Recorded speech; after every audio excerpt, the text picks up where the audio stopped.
नमस्कार। आप सभी का एक बार फिर से स्वागत है हमारे चैनल दुर्गा भक्ति मार्ग में। आज मैं आप सभी को सुनाऊंगी धर्मराज जी की कहानी। बहुत समय पहले की बात है।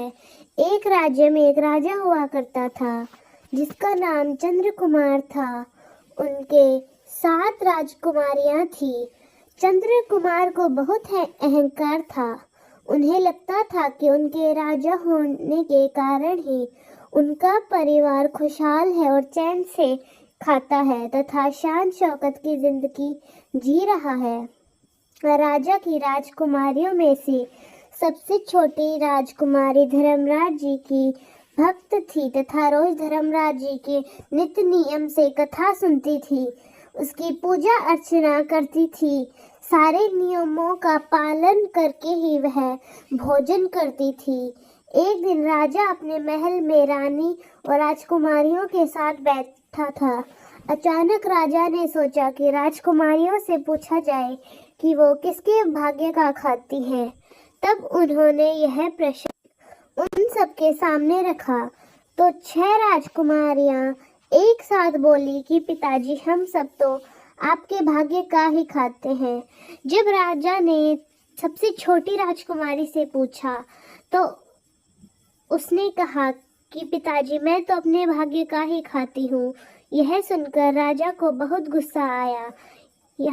उसने कहा, मैं यहाँ का राजा हूँ, सारे राज्य को संभालता हूँ, मैं सबको चलाता हूँ, तभी तो तू खाती है।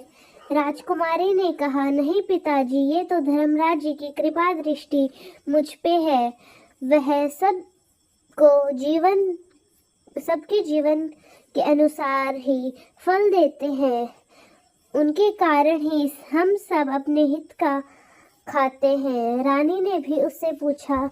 उसका यही जवाब था। रानी और राजा को उस पे बहुत क्रोध आया। उन्होंने उसे दंडित करने का सोचा। उन्होंने अपनी 6 बेटियों की शादी सुंदर और अच्छे कुल के राजकुमार से कर दी, पर छोटी बेटी की शादी के लिए उसने अपने मंत्रियों को निर्देश दिया कि तुम रास्ते पर चलने वाले पहले व्यक्ति, चाहे वो अपाहिज हो, चाहे वो गरीब, चाहे कोई भी हो, उसे पकड़कर यहाँ ले आओ। इससे राजकुमारी की शादी कर दी जाएगी। राजा का विचार जानकर धर्मराज जी ने सोचा कि छोटी राजकुमारी तो मेरी भक्त है, उसके साथ अन्याय कैसे होने दे सकता हूँ। मैं ही काले कुत्ते का रूप धारण करके उससे विवाह कर लेता हूँ। उन्होंने वैसा ही किया। मंत्रियों की दृष्टि जब सड़क पर चल रहे कुत्ते पर पड़ी तो वह उसे पकड़कर राजकुमारी का विवाह कुत्ते से कर दिया। विवाह के पश्चात राजकुमारी महल से विदा हो गई। वह दुखी मन से पैदल ही कुत्ते के साथ साथ चलने लगी। मार्ग पर चलने की आदत न होने के कारण थोड़ी देर बाद ही वह थक गई। कुत्ते के साथ चलते चलते वह बहुत ज्यादा थक गई थी। वह कुत्ते से कहने लगी कि आप तो इधर उधर चल रहे हैं, मैं कब तक आपके साथ चलूंगी। धर्मराज जी कुत्ते का रूप में बोले, कुत्ते का तो स्वभाव ही है इधर उधर भटकना। तुम तो मेरी पत्नी हो, तुम्हें तो मेरे साथ ही चलना होगा। बेबस राजकुमारी फिर से कुत्ते के पीछे चलने लगी। चलते चलते धर्मराज जी यमलोक पहुंच गए। यमलोक के महल, वहां के वैभव, ढेर सारे दास दासियों को देखकर राजकुमारी आश्चर्यचकित रह गई।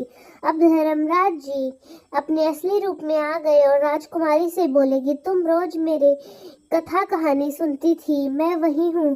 तुम्हें बचाने के लिए काले कुत्ते का रूप धारण करके मैंने तुमसे विवाह किया है। धर्मराज जी हैरान रह गई। वह प्रसन्नता से फूली न समाई। अब वह बड़ी शान से रहने लगी और सब पर राज करने लगी। इधर उसके माता पिता अपने करने के कारण बुरी स्थिति में आ गए। उनका राजकाज चला गया क्योंकि उन्हें राजकुमारी का विवाह कुत्ते से कर दिया था। धर्मराज जी, आपने जैसा राजकुमारी को दिया वैसा सबको देना। तो दोस्तों, कैसी लगी आपको हमारी आज की कहानी? कमेंट्स में ज़रूर बताएं। धन्यवाद।